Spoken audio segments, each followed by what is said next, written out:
हम ऐसे अद्भुत लक्ष्य के लगभग करीब हैं या लक्ष्य पूर्ण कर चुके हैं जिसका संकल्प हमने 18 तारीख को लिया था।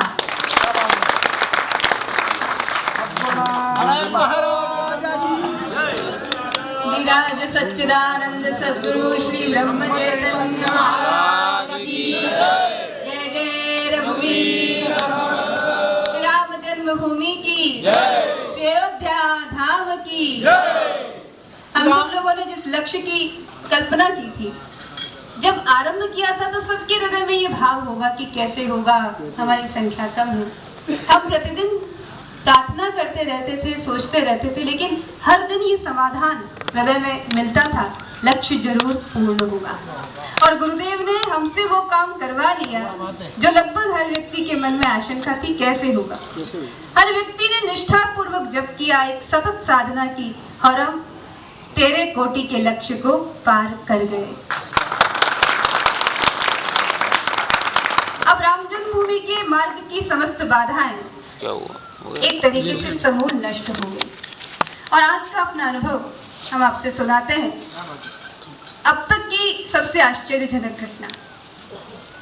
जिस दिन से ये संकल्प लिया था उससे पहले, जैसा कि हम बता चुके हैं, श्री महाराज से सीधा सीधा परिचय नहीं था, नाम भी नहीं सुना था, लेकिन शायद इन्हीं के हृदय का संकल्प होगा कि राम मंदिर बनना है, तो इन्होंने हमें गोंदावले बुलाया, फिर स्वयं चलकर यहाँ आए, यहाँ विराजमान हुए। हर दिन अब हम सब लोगों को शक्ति देते रहे और उनके सानिध्य में हमने जप पूर्ण किया। मन में कल से एक चिंतन चल रहा था, जब ये जप यज्ञ पूर्ण होगा तो हम तो इनको प्रत्यक्ष ही मानते हैं, साक्षात सच्चिदानंद स्वरूप है, हम सबके प्रेरक तत्व है।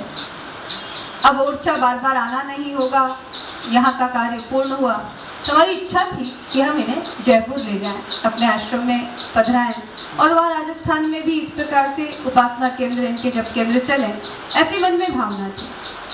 कल से इसी बात का चिंतन कर रहे थे, स्थान इत्यादि की व्यवस्था में लगे थे कि यहाँ का कार्यक्रम समाप्त होते ही इन्हें जयपुर ले जाना है। इधर जो झांसी के साधक थे उनके मन में था कि महाराज जी यहाँ आए हैं तो झांसी में ही इनकी स्थापना होनी चाहिए, हमको इनके दर्शनों का लाभ मिलना चाहिए। दोनों तरफ एक तरह का द्वंद्व था। बीच में महाराज जी को कहाँ जाना है, इसका समाधान उन्होंने स्वयं दिया। आज प्रातः काल लगभग 9 बजे हम अपनी उपासना में थे, भगवती का नामस्मरण कर रहे थे और हमें ऐसा लगा कि एक दिव्य आकृति तेज पुंज हमारे सामने आकर खड़ा हुआ। उसने सीधा कहा, आप हमें यहाँ लेकर क्यों आए थे? हमने कहा, ओरछा में जप यज्ञ होना है, इसलिए आपको लेकर आए थे। जप यज्ञ किस निमित्त होना है?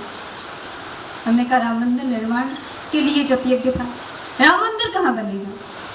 हम ये आवाज सुन रहे थे, अयोध्या में बनेगा। जब अयोध्या में राम मंदिर का निर्माण होगा तो मुझे अयोध्या जाना है। उन्होंने निश्चय कर लिया, कहा 6 महीनों में राम मंदिर निर्माण की प्रक्रिया वहाँ आरंभ हो जाएगी, 6 महीने से ज्यादा का समय नहीं लगेगा, आप मुझे अयोध्या ले जाइए। नायक राजाधिराज सच्चिदानंद सद्गुरु श्री चैतन्य महाराज की जय। जय। हमें आश्चर्य हुआ कि अब अयोध्या, हम स्वयं अयोध्या भी तक गए नहीं, ऐसा अवसर नहीं आया। हमने कहा, अयोध्या में कहा कि यज्ञशाला है, वहाँ मारुति मंदिर है, उसके पास हमारी स्थापना होगी। कहाँ यज्ञशाला है, मारुति मंदिर कहाँ है? इसी बीच हमने विश्व हिंदू परिषद के जो संगठन मंत्री चंपत राय जी महासचिव है, उनसे चर्चा की। उन्होंने कहा, कार सेवकपुरम में ठीक ऐसी ही यज्ञशाला है, मारुति मंदिर है और उसके पास स्थान है, वहाँ नियमित सेवा अर्चना होती है, आप इनको बिल्कुल वहीं लाइए, क्योंकि जब इन्होंने जप यज्ञ करवाया है तो इनके संकल्प से ही राम मंदिर बनेगा। कल जब ये कार्यक्रम पूर्ण होगा तब शयन आरती के बाद राम राजा सरकार की 10:30 बजे की शयन आरती होती। इन्होंने स्वयं समय भी बताया। राम राजा सरकार की शयन आरती होती है, उस समय राम जी को हनुमान जी लेकर अयोध्या जाते हैं। ठीक उसी समय राम जी और हनुमान जी के साथ 10:30 बजे ये ओरछा से अयोध्या के लिए प्रयाण करेंगे। राम राजा को अपने साथ लेकर अयोध्या प्रयाण करेंगे और वहां मंदिर निर्माण की भूमिका का निर्माण करेंगे। कैसी अद्भुत लीला है, हमने सोचा भी नहीं था कि ये ऐसा आदेश देंगे। जैसे इन्होंने यहाँ आने का आदेश दिया, इंदौर से जबलपुर जाने वाले थे, वहां से ओरछा है, वैसे ही इन्होंने ओरछा से अयोध्या चलने का संकल्प लिया। राम मंदिर निर्माण इन्हीं के संकल्प से होगा। कि कैसा अद्भुत संयोग है। आज के युग में इन सब बातों पर शायद कोई तार्किक व्यक्ति विश्वास न करे, लेकिन जो श्रद्धेय व्यक्ति है उसके लिए ये सब भाव राज्य की बातें बिल्कुल सत्य है। तर्क से शायद इस लीला को न समझा जा सके, लेकिन जो भाव राज्य में जीता है उसके लिए सर्वथा सत्य बात है। ये त्रयोदश कोटि का संकल्प इन्होंने सिद्ध करवाया और अब राम मंदिर निर्माण के संकल्प की सिद्धि के लिए ये अयोध्या जा रहे हैं। इससे बड़ा इस अनुष्ठान की सिद्धि का प्रतीक और क्या हो सकता है कि ये साक्षात आकर कहें कि 6 महीने में मंदिर निर्माण होगा। महापुरुष का वाक्य, राम जी को भी उसे सत्य करना पड़ता है। हम और आप संकल्प करें तो क्या पता हमारी इतनी शक्ति हो या न हो, लेकिन जो महापुरुष हैं वो बार बार ये कहते हैं ऐसा हो ही नहीं सकता कि हम भगवान से कुछ कहें और वो पूर्ण न हो। इनका संकल्प है तो राम जी को भी वो सिद्ध करना होगा और हम देखेंगे निश्चित ही 6 महीनों में कोई ऐसी भूमिका बनेगी, भव्य राम मंदिर का निर्माण आरंभ हो जाएगा और जैसे जैसे राम मंदिर बनेगा वैसे वैसे इस देश का परम वैभव, इस राष्ट्र का गौरव, उसका भी अभ्युदय होगा। यहाँ से उसका बीजारोपण हुआ है। ऐसा महाराज जी का शुभ संकल्प, हम सब लोगों ने उसके लिए प्रयत्न किया, हमको उन्होंने शक्ति दी, हम सब इस अनुष्ठान के निमित्त बने। ये इतिहास है। जब भी राम मंदिर का निर्माण होगा पीढ़ियां उसका इतिहास गाएंगी। कैसे राम मंदिर बना, तो उस इतिहास का आरंभ ओरछा से होगा, इस त्रयोदश कोटि के जप यज्ञ से होगा और ब्रह्म चैतन्य महाराज से होगा। लोग इतिहास में याद करेंगे कि किस महान विभूति के संकल्प से ये राम मंदिर बना है। आज नहीं, सैकड़ों सालों के बाद भी जब राम जन्मभूमि का इतिहास लोग पूछेंगे, जैसे ओरछा का इतिहास लोग याद रखते हैं, कुंवर गणेश राम राजा को लेकर आए, वैसे ही ये इतिहास याद रखा जाएगा कि श्री ब्रह्म चैतन्य महाराज ओरछा से अयोध्या गए। उन्होंने नाम जप के माध्यम से ऐसे कठिन कार्य को संभव कर दिखाया जो कोई कर नहीं सकता था।